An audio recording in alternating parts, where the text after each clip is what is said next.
இன்றைக்கி ஒரு mini lunch vlog தாங்க பார்க்க போகிறோம். ரொம்ப நாளாக சரண் பன்னீர் பிரியாணி கேட்டுட்டு இருந்தான்னு சொல்லிட்டு இன்றைக்கி பன்னீர் பிரியாணி தாங்க செய்ய போகிறோம். எனக்கு தெரிஞ்ச அளவுக்கு செய்கிறேன். உங்களுக்கு தெரிஞ்சது இருந்தால் கமெண்டில் சொல்லுங்கள். நெக்ஸ்ட் இதில் ஆட் பண்ணிக்கிறேன்.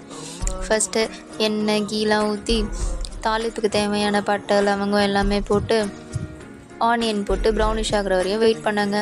ப்ரௌனிஷ் ஆனதுக்கப்புறம் தக்காளி போட்டு வதக்கி எடுத்துட்டாங்க. தக்காளி வதங்கிறதுக்குள்ளே இன்னொரு கேஸில் தோசைக்கல் வச்சு பன்னீரை கட் பண்ணி அதை ஆயில் ஊற்றி சூடு பண்ணி எடுத்துட்டா அந்த பன்னீரை பிரியாணியில் போடும்போது பன்னீரோடைய அது இந்த டிப்ஸ் எனக்கு என் மாமியார் சொன்னாங்க.